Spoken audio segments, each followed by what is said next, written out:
Hello dear student, आज हम discuss करने जा रहे हैं केमिस्ट्री में रिवीजन आप नीट और जेई के लिए कैसे करें। क्योंकि अभी नीट और जेई का एग्ज़ाम का डेट डिक्लेयर होने वाला है, जिसमें आप इतने कम टाइम में अब कैसे अच्छे से तैयारी करें। सबसे पहला टॉपिक हम यहाँ पे डिस्कस करते हैं आपको मोल कॉन्सेप्ट।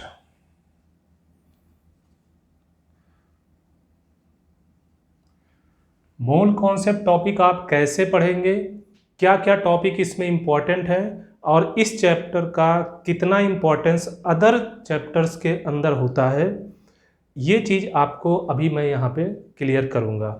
इसमें सबसे पहले हमें क्या देखना है कि मोल टॉपिक का डायरेक्ट यूज आपका या डायरेक्ट क्वेश्चन जो होता है वो आईआईटी जेई में या फिर नीट के एग्ज़ाम में क्या कैसे आता है और कहाँ कहाँ से आता है। एक क्वेश्चन आईआईटी जेई में और एक क्वेश्चन नीट में इस चैप्टर से डायरेक्ट क्वेश्चन आता है हमेशा। अब इसमें क्वेश्चन जो पूछने का तरीका है वो कहाँ से पूछेगा, कैसे, और ये चैप्टर सबको टफ भी लगता है ज़्यादातर। और अगर ये चैप्टर आपका क्लियर है तो पूरी की पूरी फिजिकल केमिस्ट्री भी आपकी बहुत आसान हो जाती है। इस चैप्टर में टॉपिक कितने हैं, किस तरह से आपको पढ़ना रहेगा, क्या क्या टॉपिक इम्पॉर्टेंट हैं और क्या क्या टॉपिक उससे डिपेंडेंट है। बेसिकली ये चैप्टर अगर आपको पढ़ना है तो दो पार्ट में ये चैप्टर डिवाइड हुआ होता है। सबसे पहला टॉपिक आपका होता है, इस चैप्टर को हम दो पार्ट में डिवाइड कर लेते हैं। फर्स्ट टॉपिक में आपको जो इसमें क्लियर करना रहता है वो क्या होता है, मोल। मोल खुद मोल से रिलेटेड क्वेश्चन बनता है। अब खुद मोल से रिलेटेड क्वेश्चन क्या क्या बनते हैं, कैसे बनते हैं, वो तीन टॉपिक इसमें बेसिकली एक ही मोल के फार्मूले से तीन चीज़ें हम फाइंड करते हैं। जैसे मास हम फाइंड करते हैं, वॉल्यूम फाइंड करते हैं और नंबर ऑफ एटम्स या मॉलिक्यूल्स ऑफ एटम भी फाइंड हम यहाँ से करते हैं। तो ये चीज़ें हमारी जो हैं वो मोल वाले टर्म से आती हैं। यहाँ से डायरेक्ट भी क्वेश्चन आता है। जैसे नीट का बहुत ही फेवरेट क्वेश्चन रहता है कि चार ऑप्शन दे देता है, उसमें पूछ लेता है कि इस किसमें सबसे ज़्यादा नंबर ऑफ एटम्स प्रेजेंट है, सबसे ज़्यादा नंबर ऑफ मॉलिक्यूल्स प्रेजेंट हैं, या वॉल्यूम किसका सबसे ज़्यादा। इस तरह के क्वेश्चन इनडायरेक्ट करके वो देता है और इस मोल से रिलेटेड क्वेश्चन रहता है। दूसरा टॉपिक अगर मोल से रिलेटेड क्वेश्चन में रहते हैं तो ये होता है मास परसेंट। मास परसेंटेज से रिलेटेड क्वेश्चन डायरेक्ट होता है। क्वेश्चन यहां से डायरेक्ट भी हो सकता है या इसी का इनडायरेक्ट यूज करता है इंपेरिकल फार्मूला और मॉलिक्यूलर फार्मूला। इंपेरिकल फार्मूला और मॉलिक्यूलर फार्मूला से रिलेटेड क्वेश्चन बना के यहाँ पे दे देगा और वहाँ से आपको इसको सॉल्व करना रहेगा। इससे रिलेटेड भी क्वेश्चन आपके आ सकते हैं। अभी जस्ट अगर प्रीवियस देखें हम आईआईटी जेई के भी सेट में इससे related empirical formula molecular formula से आए हैं या फिर मास परसेंट से आया है, और आपका डायरेक्ट मास परसेंट से भी रिलेटेड क्वेश्चन आपके आते हैं। जस्ट इसके बाद हमारे दो टॉपिक इसमें और छोटे छोटे से रहते हैं जिनको हम बोलते हैं क्या, एक स्टोइचियोमेट्रिक कोफिशिएंट। इनसे रिलेटेड ही क्वेश्चन मैक्सिमम आने के चांस होते हैं, स्टोइचियोमेट्रिक कोफिशिएंट। और नेक्स्ट टॉपिक होता है हमारा लिमिटिंग रिएजेंट। ये आपके इतने टॉपिक हैं जो फर्स्ट पार्ट में मैंने मोल कॉन्सेप्ट के रखा। यहाँ से रिलेटेड आपके सारे क्वेश्चन इससे बनते हैं।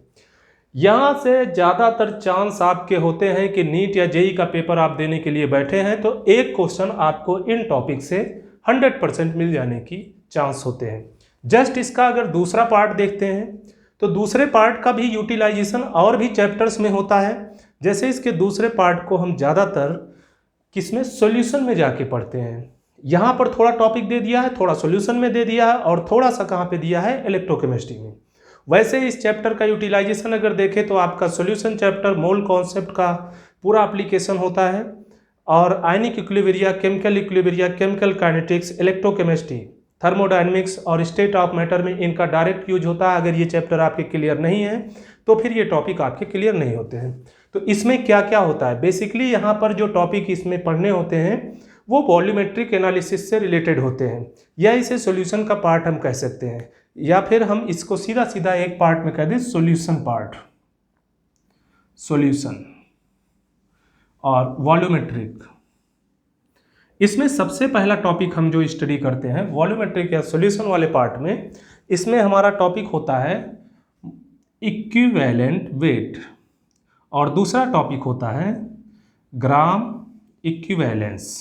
ये दोनों ही टॉपिक मिलते जुलते होते हैं और डायरेक्ट यूटिलाइजेशन इसका इस चैप्टर में नहीं होता है, इनडायरेक्टली सारे चैप्टर्स में ये आता रहता है। या डायरेक्ट एक दो क्वेश्चन पहले बनता था जब हम यहाँ पे डबल ट्राइटेशन और ट्रिपल ट्राइटेशन का टॉपिक पढ़ते थे, जो अब सिलेबस में नहीं है। तीसरा टॉपिक यहाँ पर होता है मोलैरिटी। मोलैरिटी चौथा topic molality. Fifth topic normality, strength, mole fraction और एक टॉपिक होता है इसमें रिलेशन और percent by wait. Percent by wait questions में रहते हैं ये टॉपिक, जब हम पूरा डिटेल में करेंगे तो वहाँ पर पूरा डिस्कस करेंगे परसेंट बाई वेट और ये सब क्या है। और यहीं पर एक टॉपिक और हमारा होता है वॉल्यूमेट्रिक का, जहाँ पर M1 B1 equal to M2 B2 या N1 B1 equal to N2 B2 या किसी में इसी के रिलेशन से हमारे रहते हैं, जहाँ पे वॉल्यूमेट्रिक का यूज थोड़ा बहुत किया जाता है यहाँ पर, या ट्राइटेशन हम यूज करते हैं यहाँ पे।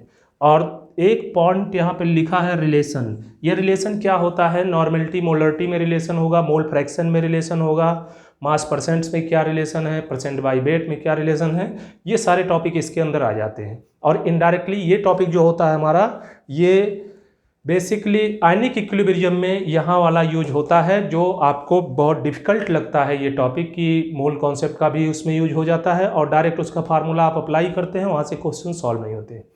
तो ये पूरा टॉपिक आपका रहेगा मोल कॉन्सेप्ट से रिलेटेड, जिसमें अगर आपको ये टॉपिक और ये टॉपिक दोनों क्लियर हैं तो कम से कम 2 क्वेश्चन आपके नीट या फिर जेई के सॉल्व हो सकते हैं। ये ज़्यादातर एप्लीकेशंस में आएंगे आपके, या फिर डायरेक्ट भी दे सकता है, जैसे सॉल्यूशन चैप्टर के एप्लीकेशंस में आ जाएगा, इलेक्ट्रोकेमिस्ट्री के आ जाएगा, और ये टॉपिक आपके डायरेक्ट यहाँ से रिलेटेड क्वेश्चन आएंगे या इनका भी एप्लीकेशन यहाँ से यूज रहता है। अगर आपको ये चीज़ें पढ़नी रहती हैं, कोई भी टॉपिक यहाँ से स्टडी करनी है, तो आप पूरा डिटेल में भी आप इसको देख सकते हैं। और एक क्वेश्चन यहाँ से फिक्स रहता है, प्रीवियस में आप देखेंगे इनसे रिलेटेड और इन टॉपिक से रिलेटेड हर साल क्वेश्चन आपके आते रहे हैं।